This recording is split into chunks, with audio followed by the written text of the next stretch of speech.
যখন ও আসে তখন আমি বাড়িতে একাই ছিলাম।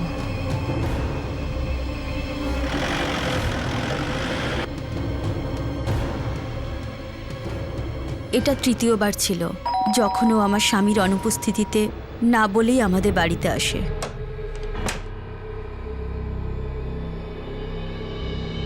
নমস্কার অঙ্কিতা দেবী, কেমন আছেন আপনি? নমস্কার রঘুনাথ বাবু, আমি ঠিক আছি। উনি তো বাড়িতে নেই, 3 দিন পরে ফিরবেন। আপনার স্বামী বাড়িতে নেই তাই আমাকে আপনার দরজা থেকেই ফিরিয়ে দেবেন? তারপর যেটা হলো সেটা আমার কাছে একটা দুঃস্বপ্নের মতো।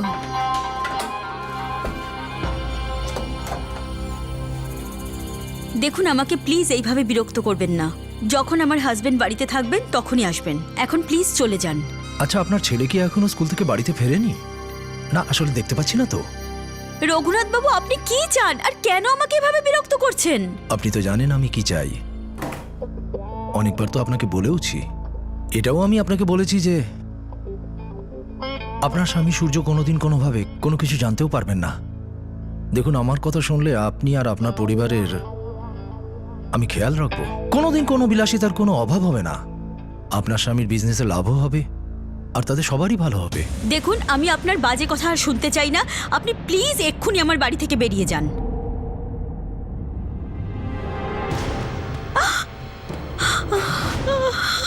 আমি একজন এমএলএ, আমাকে একদম চাতালুক মনে করো না।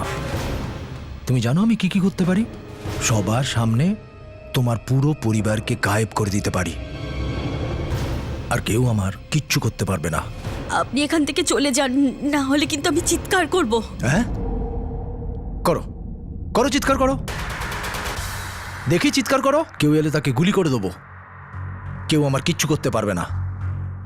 তোমার স্বামী তার বিজনেসে লাভ করবার জন্য আমাকে এই বাড়িতে নিয়ে এসেছিল কিনা ভুলে গেছো? সবাইকে বলে দেবো তুমি তোমার স্বামীর বিজনেসে লাভ করানোর জন্য কি কি করেছো। ভালোভাবে বলছিলাম, মেনে নিতে পারতে। এইসব আমাকে করতে হতো না। আমার কি ভালো লাগলো? চলো চলো, আর বেশি নাটক না করে বেডরুমে চলো। চলো।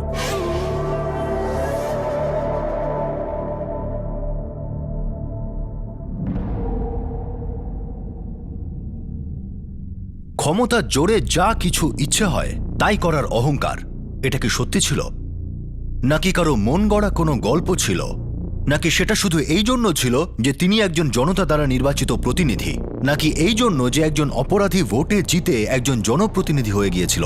কারণ সে যাই হোক না কেন, কিন্তু এত বড় একটা ক্রিমিনাল রেকর্ড রাখা ব্যক্তি ভোটে জিতে একজন জনপ্রতিনিধি হতে পারলে এটা নিজে থেকেই অনেক বড় চিন্তার বিষয় হয়ে দাঁড়ায়। এরকম অপরাধীদের জনপ্রতিনিধি হওয়া একরকম আভাস যে ভবিষ্যতে অপরাধ শুধুই বাড়বে, আর এই ধরনের অপরাধীদের অপরাধ আটকানো খুবই মুশকিল হবে।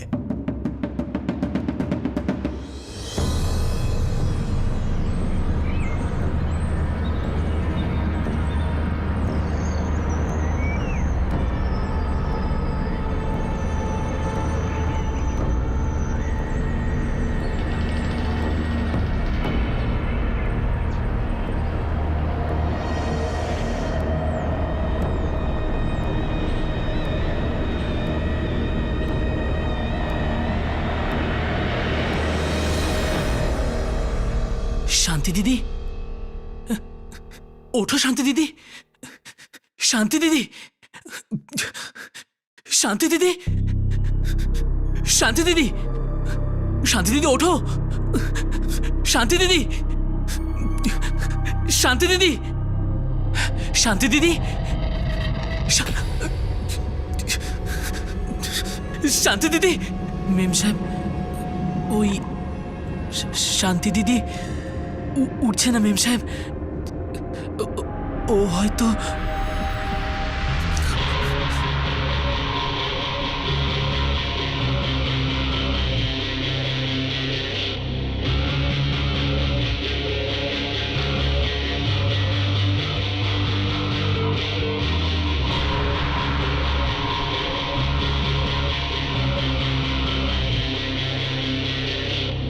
পূর্ব, তুই বাড়ির ভেতরে যা।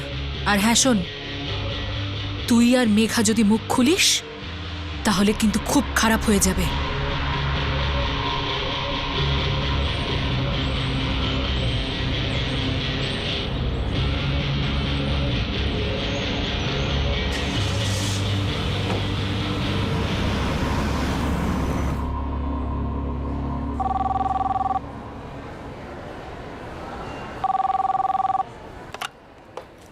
ইন্সপেক্টর হরিশ বলছি, সুন্দরবা পুলিশ স্টেশন। ইন্সপেক্টর, আমি এমপি রঘুনাথ বলরাম বলছি।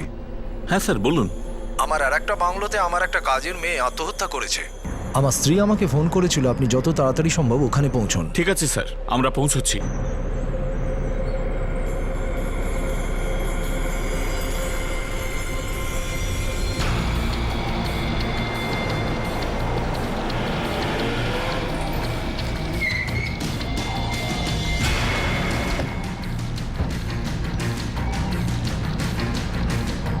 আসুন স্যার। আসুন ইন্সপেক্টর, ভেতরে আসুন। তোমরা দুজন এখানেই থাকো।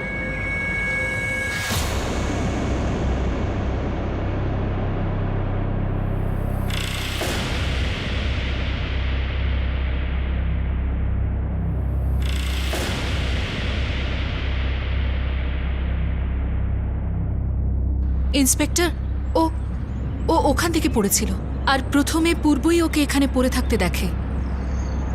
একটু ঠিক করে বলুন, ও ঠিক কোথায় পড়েছিল? সাহেব, এখানে পড়েছিল।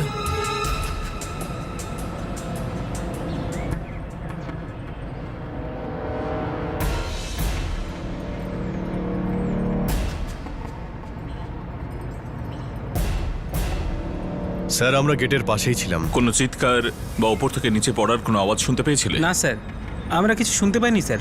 আমিও বাড়ির ভেতরে ছিলাম, আমিও তো কোনো আওয়াজ শুনিনি। অ্যাকচুয়ালি ইন্সপেক্টর, শান্তি কিছুদিন আগে সিঁড়ি থেকে পড়ে গেছিল। ও খুব ব্যথাও পেয়েছিল। তারপর থেকে ও খুব ডিপ্রেস থাকতে শুরু করে।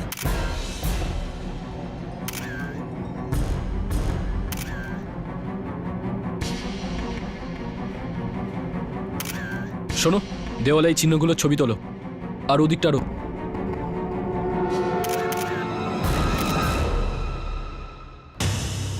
খুব অদ্ভুত ব্যাপার স্যার, দেখে তো মনে হচ্ছে না যে ছাদ থেকে পড়েছে। আমারও তাই মনে হচ্ছে। নিচে রক্তের কোনো দাগ নেই, কিন্তু এটা কি করে সম্ভব? আর স্যার, ওই সার্ভেন্ট কোয়ার্টারের দেওয়ালেও অদ্ভুত কিছু দাগ ছিল।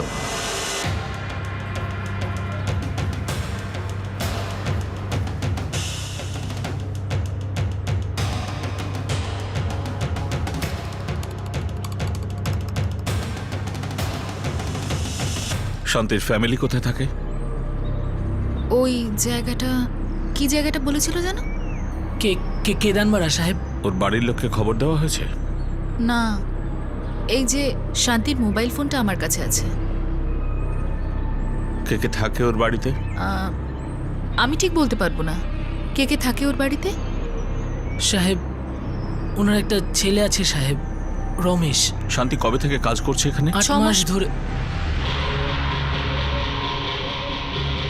আপনাদের দুজনকে পুলিশ স্টেশন যেতে হবে। কেন? আমাকে পুলিশ স্টেশনে যেতে হবে কেন? আপনাদের দুজনের স্টেটমেন্ট দরকার।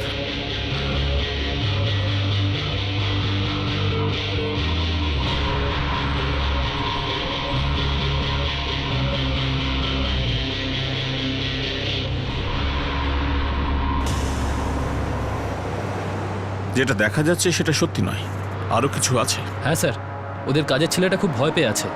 ওর গায়ে অনেক দাগ দেখতে পেলাম, ওকে যেন খুব খারাপভাবে মারা হয়েছে। কিছু তো আছে যেটা এরা লুকোচ্ছে। একজন এমপির বাড়িতে কাজ করত এক পরিচারিকার মৃত্যু হয়।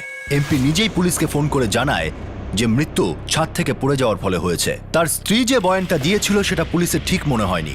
পুলিশের সন্দেহ হয়েছিল যে নিশ্চয়ই ওরা কিছু লুকোচ্ছে।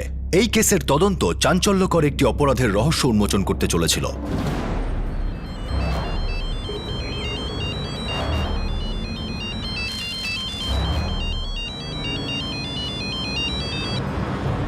হ্যালো, রমেশ কথা বলছো? হ্যাঁ, শান্তি দেবী কি তোমার মা? কি হয়েছে? আপনি কে বলছেন? তোমার মা মারা গেছে, তুমি তাড়াতাড়ি গুড়গাঁও চলে এসো। দেখুন স্যার, গত 8 মাস ধরে আমার সঙ্গে তো মায়ের কথাই হয়নি। যবে থেকে মা দিল্লিতে কাজ করতে গেছে তবে থেকে। তুমি শুধু গুড়গাঁও চলে এসো, সুন্দরবা পুলিশ স্টেশনে চলে এসো।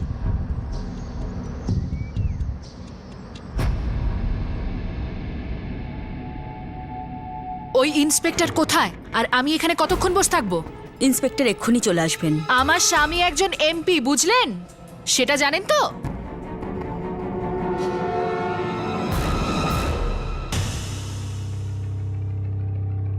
পূর্ব, আমার মনে হচ্ছে তুমি কোনো ব্যাপারে ভয় পেয়ে আছো। হয়তো শান্তি ছাদ থেকে পড়েনি, আর তুমি জানো সত্যটা কি। আমার মনে হচ্ছে বাড়িতে কিছু চলছে, যেটা হয়েছে সেটাকে লুকোনোর চেষ্টা চলছে। সাহেব, আমি 3 দিন ধরে কিচ্ছু খাইনি সাহেব। আমার শরীরটা খুব খারাপ লাগছে। ওর জন্য কিছু খাবার নিয়ে এসো, আর 1 কাপ চা নিয়ে এসো তাড়াতাড়ি।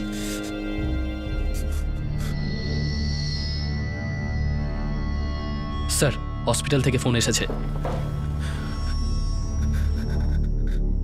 পূর্ব, এখানে তোমায় কাউকে ভয় পেতে হবে না। আগে তুমি খেয়ে নাও, আমরা পরে কথা বলবো। শিবা, তুমি এখানেই থাকো।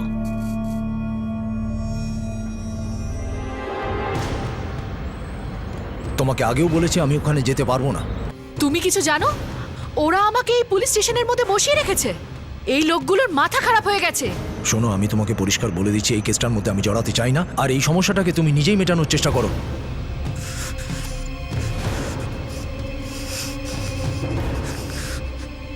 দেখুন, মৃত্যুটা কিন্তু ছাদ থেকে পড়ে যাওয়ার জন্য হয়নি। আমারও তাই সন্দেহ। বডিতে মারধরের প্রচুর চিহ্ন আছে, সিরিয়াস ইন্টারনাল ব্লিডিংও হয়েছে। এরকম কোনো বডি পার্ট নেই যেখানে আঘাতের চিহ্ন নেই। অভিলাষা বলরাম একটা কলেজের প্রফেসর, ওনার স্বামী একজন এমপি। স্যার, আমার মনে হচ্ছে একমাত্র পূর্বই রয়েছে যে আমাদের সব সত্যি বলতে পারে।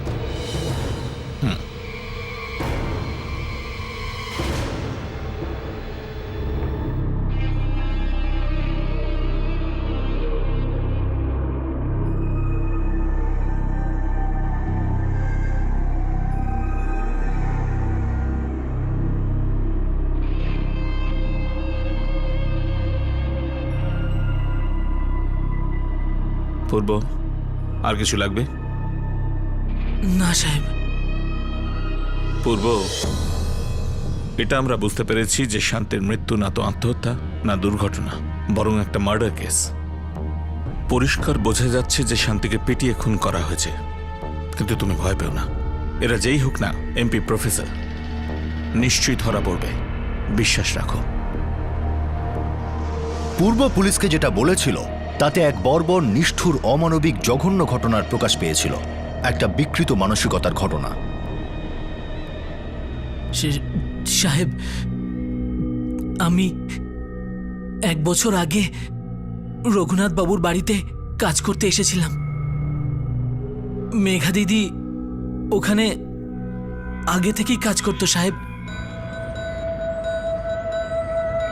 সাহেবের বন্ধু থাকেন মাঝিগড়ে, উনি একে পাঠিয়েছেন। ঠিক আছে। রঘুনাথ বাবুর বাড়িতে একটা চাকরের দরকার ছিল, তাই আমার বাবা আমাকে ওনার বাড়িতে কাজ করতে পাঠিয়েছিলেন সাহেব। রঘুনাথ বাবু এই বাংলোয় থাকতেন না? না সাহেব, ওখানে মেম সাহেব আর ওনার ছেলেই থাকেন। রঘুনাথ বাবু ওখানে মাঝে সাঝে আসেন সাহেব। আচ্ছা, এই যে তোমার মেম সাহেব, সে তোমাদের খুব মারধর করে না?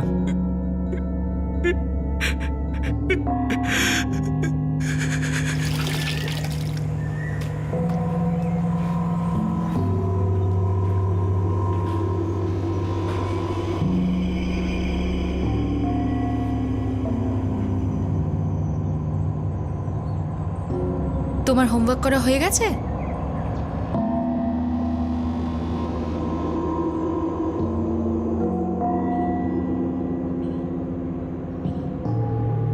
মেঘা, এখানটা পরিষ্কার করিসনি এখনো?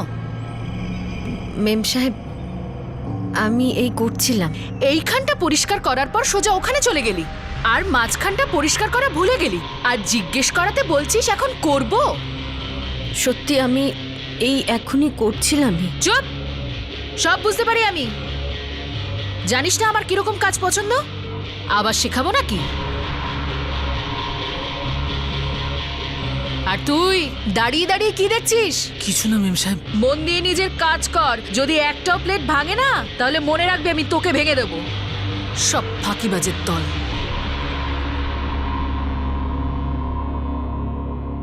মেঘা দিদি আমার সাথে কখনো কথা বলতো না। সেদিন বুঝতে পারলাম ও কেন এত ভয়ে ভয়ে থাকতো।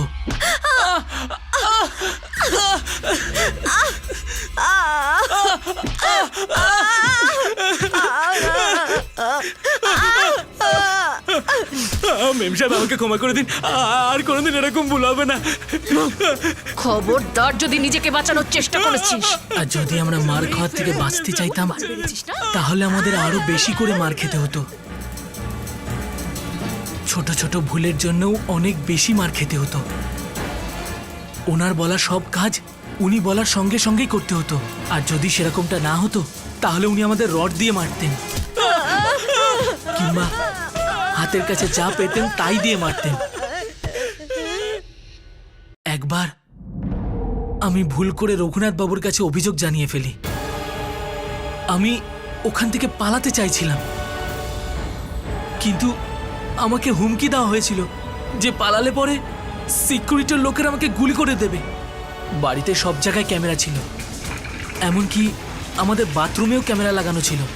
আমি আর মেঘা দিদি আমরা জামা কাপড় পরেই স্নান করতাম। আমাদের যে কোনো ভুল মেম সাহেব ক্যামেরায় ধরে ফেলতেন, আর তারপরে সার্ভেন্ট কোয়ার্টারের দেওয়ালে ওই যে অদ্ভুত দাগগুলো রয়েছে, সেগুলো মেম সাহেব আমাদের খুব জোরে জোরে মারতেন। মারতে মারতে যখন ভুল করে ওনার হাত থেকে রড বেরিয়ে যেত, তখন সেটা দেওয়ালে গিয়ে লাগতো। তারপরে মেম সাহেব আমাদের দুজনকে হাঁটু মুড়ে বসিয়ে দিত, আর তারপর আমাদেরকে খেতে বলতেন। সাহেব, আসলে মেম সাহেব নিজের ছেলের পেচ্ছাপ খাওয়াতো সাহেব।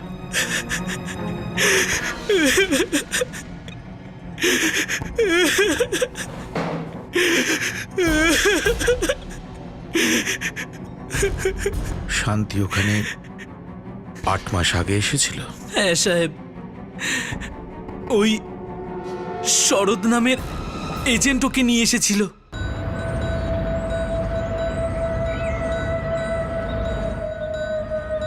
ম্যাডাম আজই গ্রাম থেকে এসেছে। সেটা তো ঠিক আছে, কিন্তু কাজ করতে পারে তো? হ্যাঁ, আসলে ওকে অন্য আর একজন ক্লায়েন্টের জন্য এনেছিলাম। রঘুনাথ বাবুর ফোন এলো, তাই ওকে এখানে নিয়ে এলাম। ঠিক আছে, আজ থেকেই কাজ শুরু করে দাও।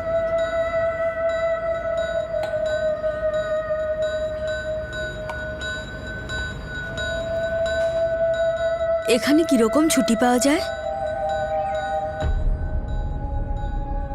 কি হলো?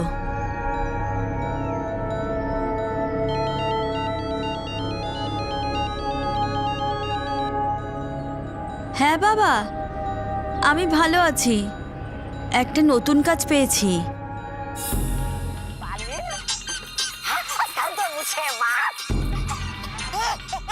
তোমার কাছে ফোন আছে? হ্যাঁ দিদিমণি। আমাকে দাও। কিন্তু কেন দিদিমণি, কি হয়েছে? এই বাড়িতে কাজের লোকের ফোন রাখার বারণ আছে। তবে দিদিমণি, আমি আমার ছেলের সাথে কিভাবে কথা বলবো? যখনই কথা বলবার হবে তা আমাকে বলো। আর দাঁড়াও, আমার কথা এখনো শেষ হয়নি। রান্নাঘরে তুমি মেঘা আর পূর্বর সঙ্গে কি কথা বলছিলে? আমি ওই মানে মেম সাহেব, ও জিজ্ঞেস করছিল যে এখানে ছুটি কেমন পাওয়া যায়। হ্যাঁ, আমি শুধু জিজ্ঞেস করেছিলাম ছুটি। যখন ওরা দুজন তোমাকে বলছিল যে কাজ করার সময় কথা বলতে নেই, তো তখন তুমি বোঝোনি? দিদিমণি, কাজ করতে করতে কথা বললে কি হয়েছে? এমন কি ভুল করেছি আমি? আমি বলছি তোমার ভুলটা কি। ছেড়ে দিন, ছেড়ে দিন, আমায় মারছেন কেন? ছাড়ুন আমায়, ছেড়ে দিন। তোরা তিনজন, শুনলি তোরা? তিনজন নিজের নিজের হাত টেবিলের উপর রাখ।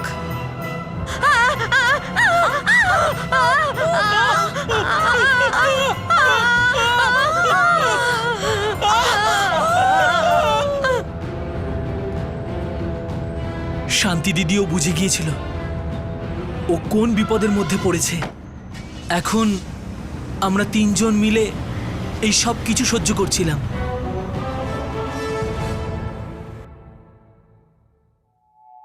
শান্তির মৃত্যু অভিলাষের মারের জন্য হয়েছে। হ্যাঁ স্যার, আমরা ওকে অনেক ইঙ্গিত দিয়েছিলাম, কিন্তু আমাদের ইঙ্গিত বুঝতে পারেনি। আমরা ওকে বলেছিলাম যে কথা বলো না, মুখের উপর উত্তর দিও না, মুখ বুজে সব সহ্য করা শিখে ফেলো।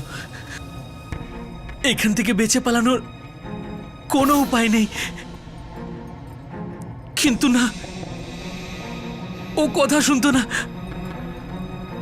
কারোর কথা শুনতো না। পূর্ব, গতকালও শান্তিকে মারা হয়েছিল। আলু, কফি আর পেঁয়াজের পকোড়া। আমার বন্ধু 4:30-এর মধ্যে চলে আসবে, তাই তার মধ্যে সবকিছু শেষ করতে হবে। আর হ্যাঁ, আমি আমার বাড়ির পুরোটা পরিষ্কার চাই। আর এই দেখো কিচেন কিভাবে ছড়িয়ে রেখেছে সবকিছু। আমার বন্ধু আমার সঙ্গে কিচেনে আসতে পারে। আমি সবকিছু পরিষ্কার চাই। আর হ্যাঁ, ওই মেঘার পূর্বকে আমি কিছু কাজের জন্য বাইরে পাঠিয়েছি, তাই সবকিছু তোকে একাই করতে হবে।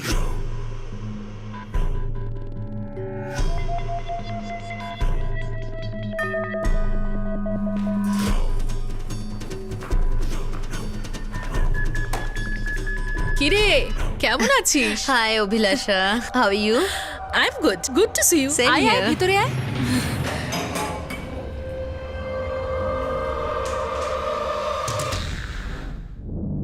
ভেরি নাইস পেন্টিং অভিলাষা, কোথা থেকে আনিয়েছিস? থ্যাঙ্কস। এইটা আমার হাজবেন্ডের বন্ধু সুইজারল্যান্ড থেকে এনেছিল। নাইস না? Very nice. এখন উনি কোথায়? সব সময় কাজে ব্যস্ত। তুই তো জানিস ওর স্কেডিউল কত বিজি থাকে।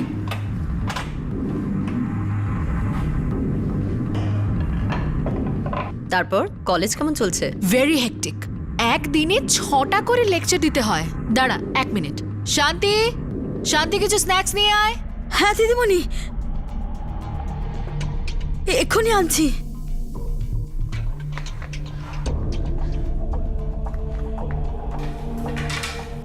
শান্তি, এখন পর্যন্ত কিছু রেডি হয়নি তাই না? হ্যাঁ দিদিমণি, আর 5 মিনিটে হয়ে যাবে। অভিলাষা, খুব মজা হয়েছে। এবার তুইও আয় আমার বাড়িতে। নেক্সট উইকের একটা প্ল্যান বানাই। শিওর, একদম। Bye, it was nice meeting here. Thanks for coming. Take care.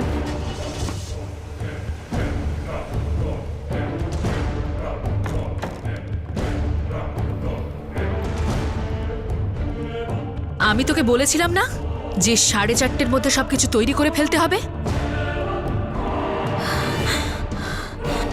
দিদিমণি, ওই পরিষ্কার করতে দেরি হয়ে গেল। মেঘা আর পূর্ব নেই তো, তাই একাই সামলাতে হচ্ছে সব। তুই 8 মাস ধরে আমার বাড়িতে কাজ করছিস না? তাই এতদিনে আমি তোকে টাইমে কাজ করা শেখাইনি?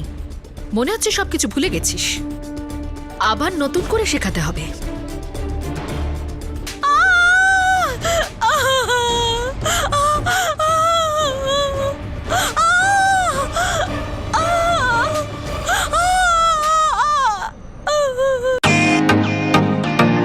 Welcome to Britain world.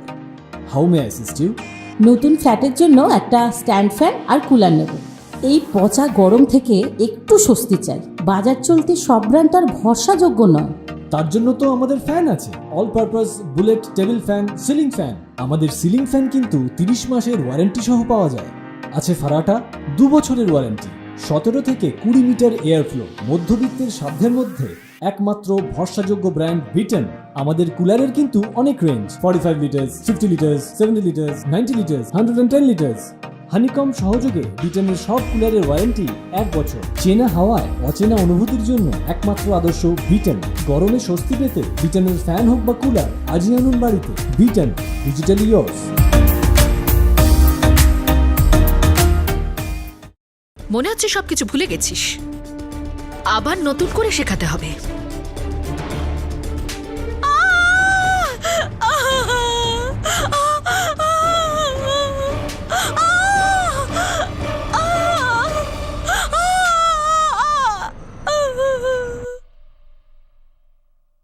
মেম সাহেব দিদিকে রড দিয়ে খুব বাজেভাবে মেরেছিল।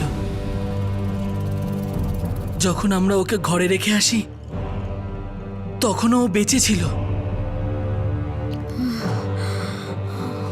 একের ঘরে রেখে দিয়ে আয়, আর মনে রাখিস আজ কিন্তু ওকে একদম খেতে দিবি না। যা।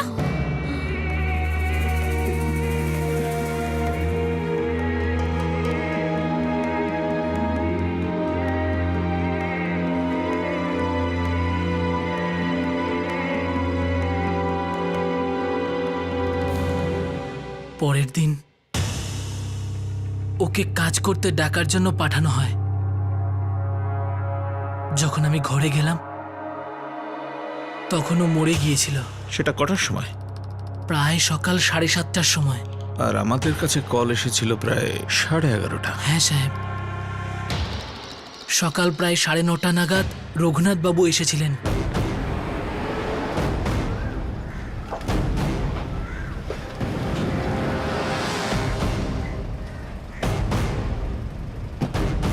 তুমি নিজের রাগ কন্ট্রোল করতে আর কবে শিখবে? কতবার আমি তোমাকে বুঝিয়েছি, তুমি কি বুঝতে পারো না? এবার বোঝো। সামান্য এক ঝির জন্য তুমি তুমি আমার উপর চিৎকার করছো? আরে তুমি আমার কথাটা কি বুঝতে পারছো? তুমি ওকে মেরে ফেলেছো, তাও বাড়ির ভেতর। আর এই কথাটা বাকি দুজন চাকরও জেনে গিয়েছে। হ্যাঁ, তা তো ভালোই হয়েছে, এতে ওরাও শিক্ষা পেয়ে গেল। তোমার কি কোনো ধারণা আছে এসবের দোষ যদি আমার উপর পড়ে তাহলে কত মূল্য দিতে হবে? আর এতে এমন কি আছে? লাশটাকে কোথাও গুম করে দাও। এমনিতেও তোমাকে কে জিজ্ঞেস করবে?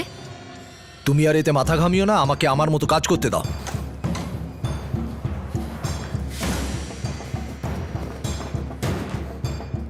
মেঘা, ওপর থেকে অজিতকে নিয়ে এসো, তোমরা দুজন এখনই বেরোবে। পূর্ব, তুই এখানেই থাকবি আর দিদিমণি যা বলবে সেটাই করবি। আর শোনো, আমি তোমাকে ফোনে বলে দেবো শান্তির মৃত্যু কখন আর কিভাবে হয়েছিল। আমি যেমন বলবো সেরকম ভাবেই পুলিশে বলবে।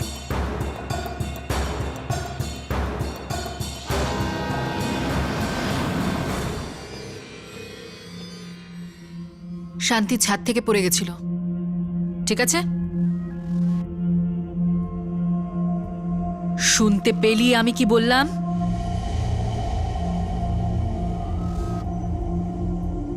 পূর্ব, তুমি ভয় পেও না। আজকের পর এরা তোমায় ছুঁতেও পারবে না। স্যার, অভিলাষা দেবী বাইরে খুব ঝামেলা করছে। আমি এক্ষুনি এই মুহূর্তে কমপ্লেন করব। তোমরা ভেবেছোটা কি তোমরা এভাবে আমাকে বিরক্ত করতে পারো না? সোজা হ্যারাসমেন্টের কেস করব, হ্যারাসমেন্টের। আমাকে দেখে আপনাদের ক্রিমিনাল মনে হয়? বিনা প্রমাণে আমাকে লকআপে কি করে রাখতে পারেন আপনারা? লুক ইন্সপেক্টর, আমি একজন শিক্ষিতা মহিলা, একজন প্রফেসর, আমার স্বামী এমপি। আপনারা আমার সঙ্গে এরকম করতে পারেন না। অভিলাষা দেবী, এই ব্যাপারটাই তো আমাদের মাথায় আসছে না। আপনি একজন শিক্ষিতা মহিলা, প্রফেসর, কলেজেও পড়ান,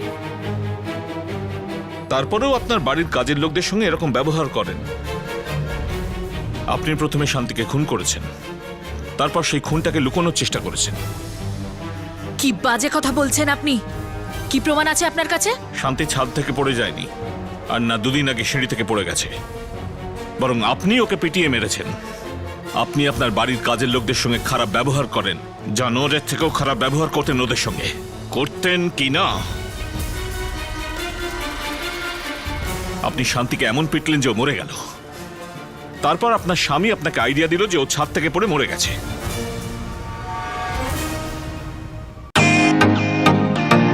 welcome to Britain world. How may I assist you? নতুন ফ্ল্যাটের জন্য একটা স্ট্যান্ড ফ্যান আর কুলার নেব। এই পচা গরম থেকে একটু স্বস্তি চাই। বাজার চলতে সব ব্র্যান্ড তো আর ভরসাযোগ্য নয়। তার জন্য তো আমাদের ফ্যান আছে, all purpose bullet table fan, ceiling fan. আমাদের সিলিং ফ্যান কিন্তু 30 মাসের ওয়ারেন্টি সহ পাওয়া যায়। আছে ফারাটা 2 বছরের ওয়ারেন্টি, 17 থেকে 20 মিটার এয়ার ফ্লো, মধ্যবিত্তের সাধ্যের মধ্যে একমাত্র ভরসাযোগ্য ব্র্যান্ড বিটেন। আমাদের কুলারের কিন্তু অনেক range, 45 litres, 50 litres, 70 litres, 90 litres, 110 litres. Honeycomb সহযোগে বিটেনের সব কুলারের ওয়ারেন্টি 1 বছর। চেনা হাওয়ায় অচেনা অনুভূতির জন্য একমাত্র আদর্শ বিটেন। গরমে স্বস্তি পেতে বিটেনের ফ্যান হোক বা কুলার, আজই আনুন বাড়িতে। Beaten, digitally years.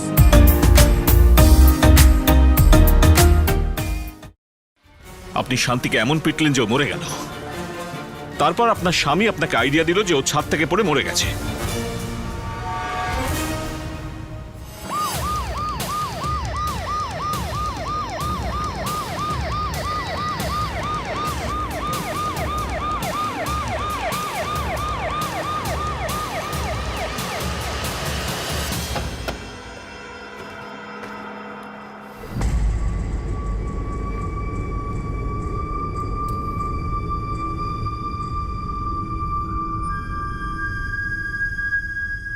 কি হচ্ছে এসব?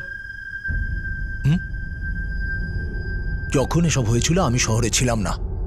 আমার ওয়াইফ আমাকে ফোন করে বলেছিল এই ঘটনাটার ব্যাপারে, আমি সঙ্গে সঙ্গে আপনাদের জানিয়েছি। হয়ে গেল, দ্যাটস ইট, যান। রঘুনাথ বাবু, আপনি খুব ভালো করেই জানতেন যে আপনার স্ত্রী শান্তিকে খুন করেছে। সেই মুহূর্তেই আপনি বাংলায় যান, আর এই খুনটা লুকোনোর প্ল্যানটাও আপনার। আমরা এই ক্রাইমের পুরো ডিটেল জেনে গেছি। এসব কি বাজে কথা? তুমি জানো তুমি কার সঙ্গে কথা বলছো? আমি একজন এমপি, সংসদের সদস্য, জনগণের নির্বাচিত প্রতিনিধি। আমি সত্যের জন্য লড়াই করি। তাহলে আমি কেন কারুর খুনের চেষ্টাকে লুকোনোর চেষ্টা করব? আমাদের কাছে আপনাদের বাংলোর চাকর পূর্বের স্টেটমেন্ট আছে, আর আপনার স্ত্রী অভিলাষা, সে তার অপরাধ স্বীকার করেছে। এটা হতেই পারে না। আপনার স্ত্রী আমাদের কাস্টাডিতে, আর আমাদের কাছে আপনার বিরুদ্ধে একজন অপরাধীকে লুকোনো আর প্রমাণ লোপাটের জন্য অ্যারেস্ট ওয়ারেন্ট আছে। দেখো ইন্সপেক্টর, তুমি বুঝতে পারছো না। শোনো, আমার স্ত্রী আসলে মানসিকভাবে অসুস্থ। ও নিজের রাগকে কন্ট্রোল করতে পারে না। আপনার যা বলবার বলতে পারেন,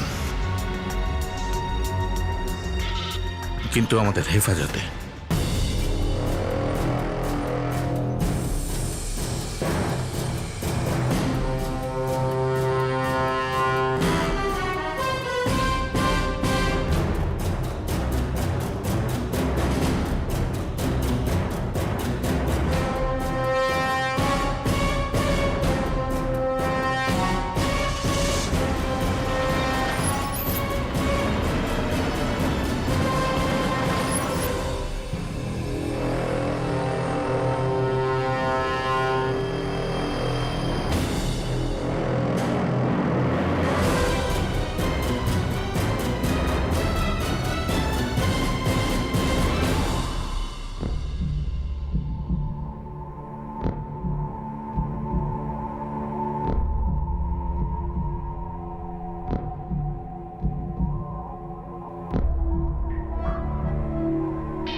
অঙ্কিতা, কি হয়েছে? কিছু না। Are you okay? এই খবরটা দেখে তুমি চিন্তা করছো তো? আমিও। তুমি জানো যে আমার বিজনেসের ব্যাপারে ওকে দরকার না হলে এই নোংরা লোকটাকে আমি আমার বাড়িতে ঢুকতেও দিতাম না।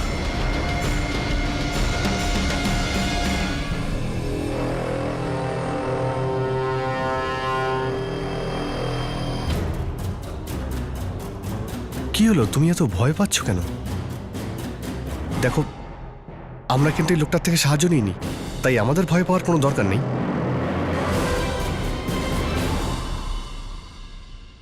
এখনো অনেক রহস্য প্রকাশ্যে আসা বাকি ছিল।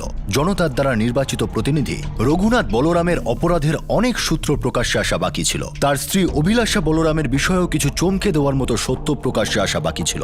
রঘুনাথ বলরামকে পুলিশি হেফাজতে নেওয়ার পরে কি অঙ্কিতা আহুজা তার মনের মধ্যে লুকিয়ে রাখা কথাগুলো সবার সামনে বলতে পারবে? অঙ্কিতা আহুজার এই অভিযোগ কি রঘুনাথ বলরামের অপরাধের তালিকায় যুক্ত হবে, নাকি এটা শুধুমাত্র একটা কাহিনী ছিল যেটা একজন প্রভাবশালী মানুষের দিকে আঙুল তুলছিল? এই কেসের সঙ্গে যুক্ত অনেকগুলো চমকপ্রদ ঘটনা আপনাদের রাজনীতির সঙ্গে যুক্ত অপরাধীদের বিষয়ে চিন্তা করতে বাধ্য করবে। যাদের জেলে জায়গা হওয়া উচিত তারা নির্বাচনে দাঁড়ায় যেতে আর তারপর প্রকাশ্যে নিজেদের ক্ষমতার অপব্যবহার করে, আর আইনও এদের গ্রেফতার করতে সংকোচ বোধ করে। সাধারণ মানুষ শুধু এটাই ভাবতে থাকে যে কেন একটা কঠোর আইনি ব্যবস্থা শুধুমাত্র কাগজেই রয়ে গেছে, সেটাকে কোনো অপরাধীর বিরুদ্ধে ব্যবহার করা এত মুশকিল কেন? এই কেসের দ্বিতীয় তথা শেষ পর্ব নিয়ে আমরা আপনাদের সামনে হাজির হব আগামী দিন আগামী পর্বে ক্রাইম পেট্রোল 10 থেকে। ততক্ষণ নিজের খেয়াল রাখবেন, সুরক্ষিত থাকবেন আর সতর্ক থেকে একজন ভালো নাগরিকের দায়িত্ব পালন করবেন। জয় হিন্দ।